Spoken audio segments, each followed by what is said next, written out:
Hi everybody, welcome to the latest episode of the SCU show. I'm your host, SCU. I apologize for last week. We had technical difficulties where I did a whole show just to find out that the microphone that I'm using, my headset, was not plugged in all the way, and therefore we had no sound. And so we really didn't have a show last week. I apologize for the noise. You're going to hear a lot of that, a lot of trucks going by on the streets. But anyway, we make do with what we can do at this point here with the show. Soon, very soon, coming in September, we will have a new studio. That is the plan.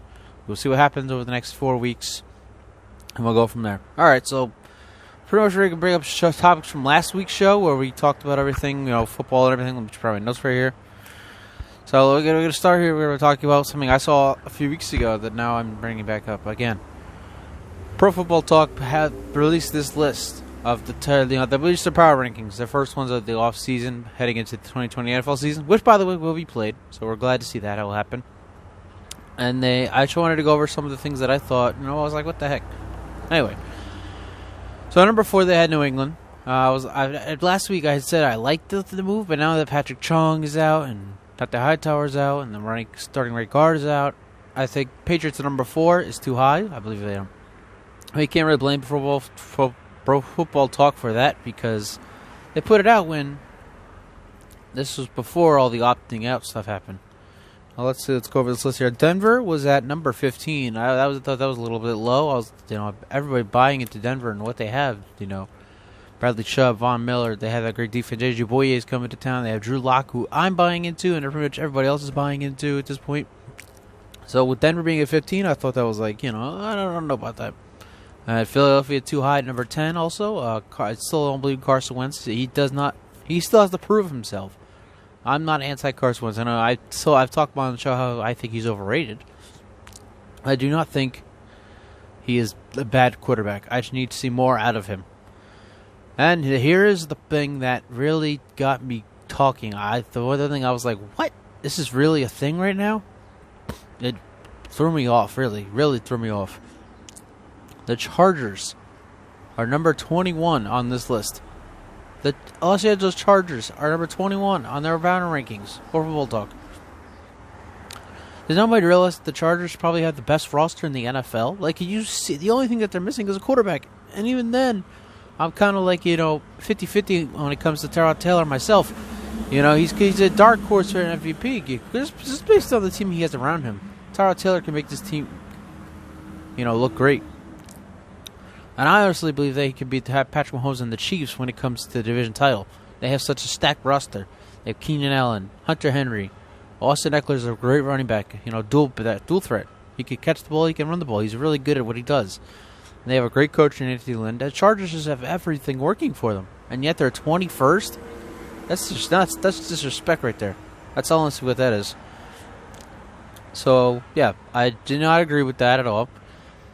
That's probably the worst thing I've seen on that list was the Chargers are number 21 with that roster. Crazy. That's just straight up disrespectful in my book. I had just mentioned that Tyrod Taylor's dark horse MVP sort of type of deal. With that, I do have my top 5 candidates for the NFL MVP in 2020. No order again. I said this last week. There's no order here. Just the 5 guys I think could win NFL MVP in 2020. Patrick Mahomes. Duh. Mahomes threw 50 touchdowns 2 years ago. Last year he missed a few games. He threw 26 touchdowns. He won MVP in 2018. Last year he won a Super Bowl as well as Super Bowl MVP. Nobody can ever doubt Patrick Mahomes again. That's as simple as that. Patrick Mahomes, he's your guy. He is the future of the league, as we've seen these last 2 years. His first 2 years starting in the NFL. Lamar Jackson. The guy's the next Michael Vick. He's a human video game. What else can I say about Lamar Jackson? NFL MVP. Yes, he only threw 36 touchdowns, but that's the only thing I have going against him. Is that the fact that he only threw 36 touchdowns. However, pretty much every quarterback in the league struggled last year, and that was tops in the NFL. So the whole league needs to step it up. Not just Lamar Jackson. The whole league needs to step it up. But don't count Lamar Jackson out for an MVP this year. Can't. Drew Brees. Everybody's doubting Drew Brees and this and that. Third, I think Drew Brees is definitely a candidate. I still think that the Saints are going to win the division. Maybe not like last year where they won by Thanksgiving Day. Remember that? They're not going to win by Thanksgiving Day this year, but they will win the NFC South once again. They will be in the playoff team once again.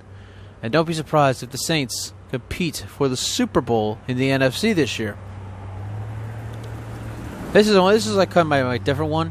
People might have different opinions on this one. Christian McCaffrey, the running back for Carolina. Talk about a dual threat. That guy's going to be the most interesting athlete, the most talented athlete in the NFL today. The guy could do it all. Kick returns, punt returns. I don't know if he's done those. But obviously a great running back or receiving back, he's done it all. And it's about time Christian McCaffrey got his. And I think he deserves to be in the spotlight when it comes to the MVP. And my last one, Russell Wilson.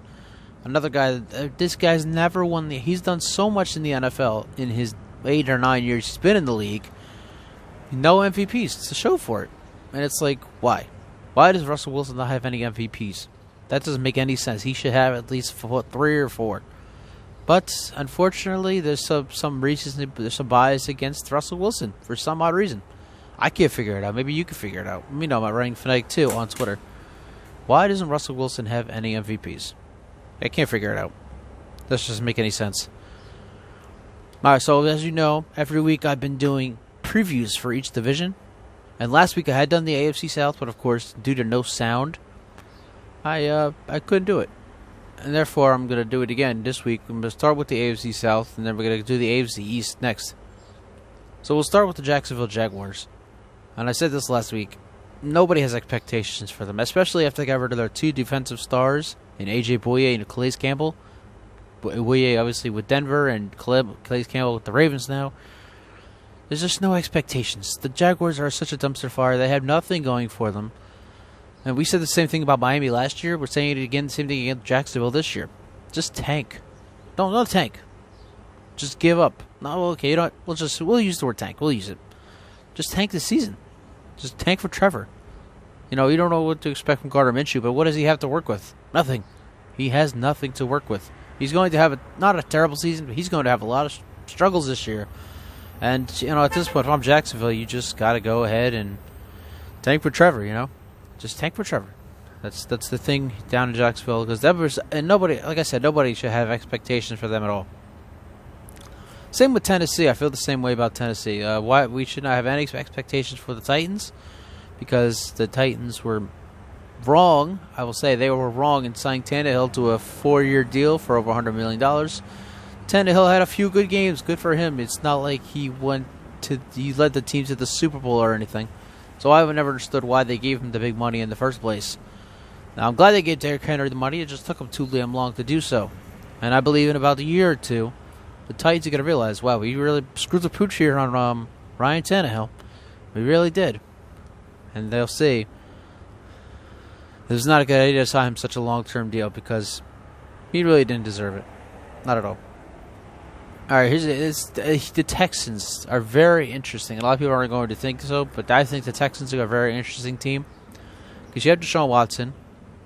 He's a very talented quarterback, one of the most talented in the NFL. And now you obviously got rid of his top receiver, DeAndre Hopkins, but you kind of still have something going there. You have a great talented running back now in David Johnson, who, if he's healthy, can do stellar things. You have 2 B receivers, Kenny Stills and Randall Cobb. That's a pretty good thing. You have Will Fuller if he comes back healthy. You have Kiki Cutie come back healthy. It's not like the Texans are, down in the dumps or anything. I don't like Bill O'Brien is also the GM as well as the head coach, but you really got to give Houston credit for what they have on paper right now. Like, that's a team that could easily win the AFC South. But of course, they had to go up against the Colts, and Indianapolis is looking pretty good as well. They have a great defense. They have added Xavier Rhodes to the defense, so that helps a lot for them. Philip Rivers is going to have a bounce-back year, I can tell you that right now. He's not going to throw 23 picks next year. He's not going to have a bad season like that. T.Y. Hilton, you're hoping he stays healthy, because he is your number 1. And then, obviously, you have Michael Pittman Jr., the rookie out of USC. I have high hopes for him coming into the league. Hopefully, he can live up to the expectations he has for himself. All right, so that's our AFC South preview. Hope you enjoyed that. Now let's get to the AFC East, our third NFL division preview. And we'll start with New England, because things just happened like about yesterday. This This is all coming down. So obviously they have Cam Newton, and Bill Belichick's still the coach, and Josh McDaniels is still the offensive coordinator, so don't expect such a big drop from New England. But they did lose a bunch of key pieces on defense. Kyle Van Noy's in Miami. Jimmy Collins is in Detroit. Patrick Chung and Hadante Howard just dropped out. Those are very big losses on defense. And the only reason I had New England doing so well, despite no longer having Tom Brady, I should say, was that, the defense is still pretty damn good. I'm going to have to look over that again, though, because they lost a lot of key pieces on defense, and it's going to be a much more different season in New England than it has been the last 20 years. The Dolphins, nope. I mean, this is kind of like the year where it's like, all right, let's just get through this year again. We have to. Maybe he'll start sometime later in the year, maybe not. But, like I said, Kyle Van Noy is one of 4 former Patriots who are now part of the Dolphins' defense. So I expect a lot of good things when it comes to Miami's defense. I said think about the Washington football team. I said they have a great defense. They added a lot of pieces. The Dolphins did the same. So while their offense may not be that great, I expect a lot of good things from that defense.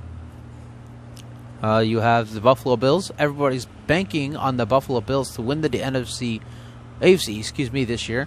It depends on Josh Allen, because you don't know what to expect from him, really. If Josh Allen does well and him and Stephon Diggs have that chemistry, it all works out. Pardon me, there's a truck coming through if you hear that on our YouTube or on our podcast. And a lot of trucks coming. But if it's not Josh Allen. If Josh Allen could do well and him and Stephon Diggs can connect, and John Brown, if he can be that same stellar receiver he has been since he was in Arizona. He did well in Baltimore. He's now with Buffalo. You're banking a lot on Josh Brown. Devin Singletary. I almost said Mike Singletary. Devin Singletary, the running back. He had a great year last year. They just got Zach Moss from Utah. That's another great running back. So you have 2 great running backs in Buffalo. I'm excited to see what the Bills do. I just don't know if they'll be able to beat the Patriots, despite the Patriots losing all those pieces on defense. And then there's the Jets.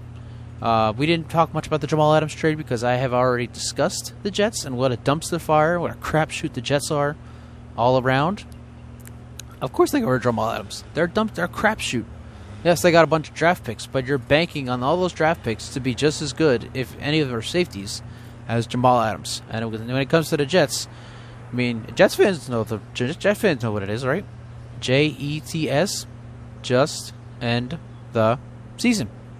Every time. It never fails. I kid you not. And with that, we are done here. I apologize. I don't even know how long the show is, but about as long as every other show has been so far. Maybe a little shorter. So, like I said, in a few weeks, hopefully the beginning of September, we will have a new studio. We will be back on the regular microphone. But until then, we got a few more shows doing this with this headset and different locations. But, we're rolling here. We got sports are back. Next week we'll talk about the NBA. Their return. We'll look into the playoffs and other stuff coming up soon. We got a lot of good stuff coming. Sports are back, everybody. Congratulations to the Houston Dash. They won the NWSL Championship. Congratulations to the Boston Cannons winning the Major League Lacrosse Championship over the Denver Outlaws. And I really had Denver winning that game big time. And that's it. Thanks for listening. Thanks for watching. This has been episode number 46 of the SCU Show.